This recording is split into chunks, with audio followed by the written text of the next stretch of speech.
Perkenalkan, nama saya Anissa Haira dari D3 Keperawatan Padang, tingkat 1A. Pada video kali ini, saya akan membahas tentang sistem reproduksi pada manusia. Mengapa saya membahas tentang sistem reproduksi? Karena salah satu ciri dari makhluk hidup yaitu bereproduksi, yang mana reproduksi ini bertujuan untuk melestarikan keturunannya agar tidak punah. Pada video ini saya akan membahas sistem reproduksi baik pada pria maupun pada wanita. Baiklah, terlebih dahulu kita akan membahas tentang sistem reproduksi pria. Gambar dari sistem reproduksi pria ini sudah jelas, mana bagian anatominya. Dalam sistem reproduksi pria ini terdapat dua bagian alat kelamin, yaitu alat kelamin bagian luar dan alat kelamin bagian dalam. Kita akan membahas bagian luarnya terlebih dahulu. Di bagian luar ini terdapat penis dan skrotum. Penis berfungsi sebagai alat kopulasi atau alat kawin, yaitu alat untuk memasukkan sel sperma ke dalam vagina. Di dalam penis ini terdapat banyak sekali jaringan erektil, yang mana di dalam jaringan erektil ini terdapat banyak rongga. Ketika rongga ini terisi oleh darah, maka penis ini akan berereksi, yang mana dengan adanya ereksi ini baru bisa untuk dilakukannya proses kawin. Jika tidak terjadi ereksi, maka tidak bisa. Kita lanjut ke skrotum. Skrotum merupakan bagian untuk melapisi testis. Selain melapisi testis, skrotum juga berfungsi untuk menjaga suhu dari testis. Karena apa? Biar testis ini tidak kepanasan dan sperma yang dihasilkannya tidak rusak. Baiklah, kita lanjut ke dalam alat kelamin bagian dalam. Yang pertama yaitu testis. Testis terdiri dari satu pasang. Testis berfungsi untuk menghasilkan sperma dan hormon testosteron. Selain itu, di dalam testis juga terdapat tubulus semiferus.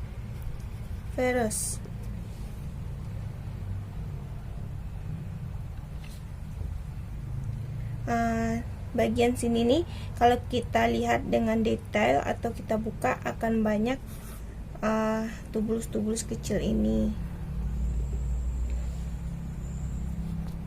Kita lanjut ke kelenjar reproduksi pria. Kelenjar pada reproduksi pria terbagi menjadi tiga, yaitu vesicula seminalis, kelenjar prostat, dan kelenjar Cooper. Vesicula seminalis yaitu berfungsi untuk memberi nutrisi pada sperma. Jadi sperma ini berkali-kali diberi makan supaya dia sehat, mulai dari testis, epidimis, lalu dibawa ke vesikula, lalu diberi makan lagi. Selanjutnya kita akan membahas tentang kelenjar prostat. Kelenjar prostat ini berfungsi untuk menghasilkan cairan, yang mana cairan yang dihasilkan oleh prostat ini bersifat basah. Karena pada saat menyalurkan sperma kepada vagina, kan vagina bersifat asam tuh. Jadi cairan ini berfungsi untuk menyeimbangkannya, supaya sperma yang masuk itu tidak mati. Selanjutnya yaitu kelenjar Cooper, atau nama lain dari kelenjar Cooper ini adalah bulbus uretralis, yang mana letak kelenjar Cooper ini bulatan kecil di sini nih. Tuh, kelenjar Cooper.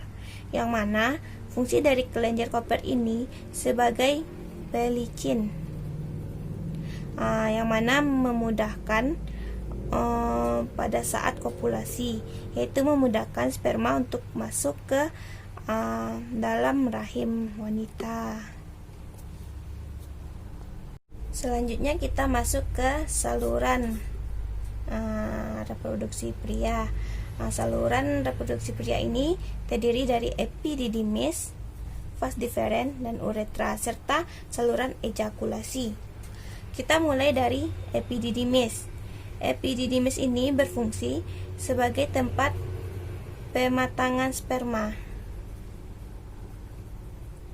atau tempat penyimpanan sementara sperma, yang mana ketika testis menghasilkan sperma, maka sperma tersebut akan singgah dulu di epididymis untuk dilakukan pematangan. Selanjutnya vas deferens. Vas deferens ini hanya berfungsi sebagai penghubung, yaitu penghubung antara epididymis dengan saluran vesicula seminalis, yaitu saluran ejakulasi. Saluran ejakulasi ini juga berfungsi sebagai penghubung, yaitu penghubung antara vesicula seminalis dengan uretra. Jadi dari sini pergi ke sini sampai ke uretra. Sama dia hanya juga menjadi penghubung. Baiklah, kita akan membahas uretra lagi. Uretra pada pria ini berbeda dengan uretra pada wanita, karena uretra pada pria ini memiliki dua fungsi. Yang pertama sebagai saluran tempat pembuangan urin, dan kedua sebagai tempat keluarnya sperma. Jika urin keluar, maka sperma tidak akan keluar, dan begitu sebaliknya, jika sperma keluar, maka urin tidak keluar. Meskipun tempat keluarnya sama, tapi mereka tidak akan keluar secara bersamaan. Sekian pembahasan kita tentang sistem reproduksi pria, dan untuk menghemat waktu kita langsung aja sistem reproduksi wanita.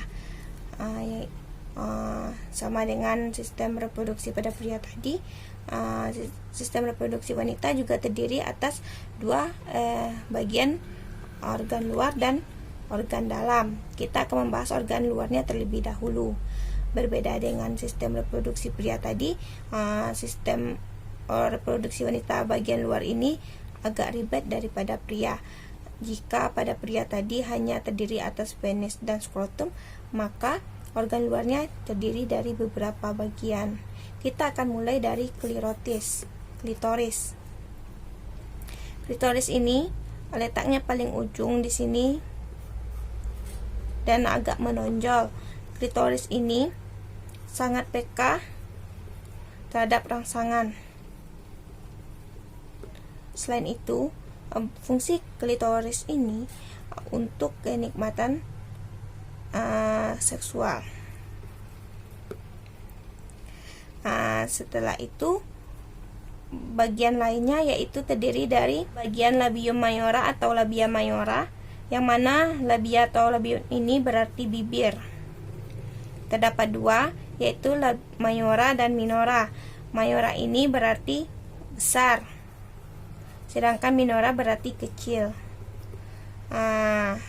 Labia mayora ini berfungsi untuk melindungi bagian dalam dari reproduksi wanita ini. Sedangkan labium minora berfungsi untuk melindungi uretra dan vagina. Labia mayora ini besar karena banyak mengandung lemak. Sedangkan labium minora ini kecil karena sedikit mengandung lemak. Selanjutnya di organ luar ini terdapat vulva. Vulva ini berarti celah, yang mana di dalam vulva ini terdapat dua lubang, yaitu pertama lubang uretra dan lubang vagina. Lubang uretra berfungsi tempat keluarnya urin, sedangkan vagina berfungsi sebagai tempat keluarnya bayi. Vagina juga sama fungsinya dengan penis, yaitu sebagai alat kopulasi.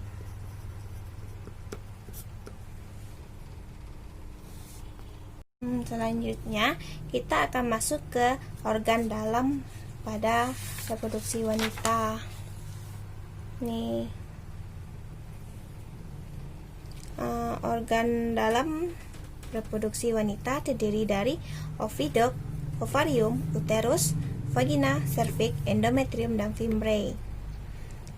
Pada organ dalam ini kita akan mulai dari vagina terlebih dahulu, yang mana vagina ini sebagai kopulasi dan tempat jalan kelahiran.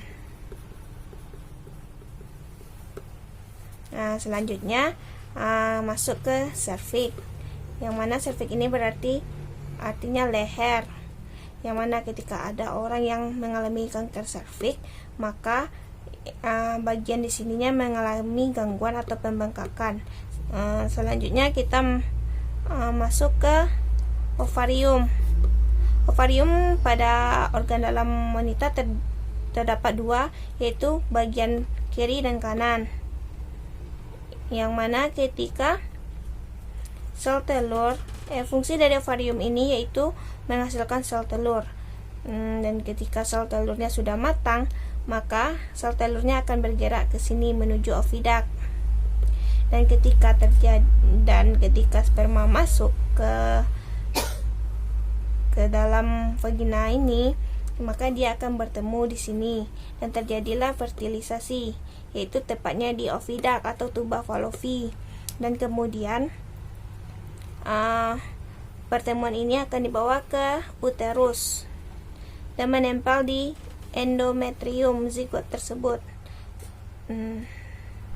Ketika zigot sudah menempel di sini, maka menempel di endometrium, tepatnya di uterus, maka janin zigot tersebut akan tumbuh dan berkembang di sini kira-kira sampai 8 bulan 9 bulanan. Dan ketika sudah siap atau sudah matang, baru dia akan keluar menuju vagina. Fimbriae tinggal ketika sel telur dihasilkan, maka fimbriae ini akan menangkap sel telur tersebut dan mengarahkannya ke oviduct.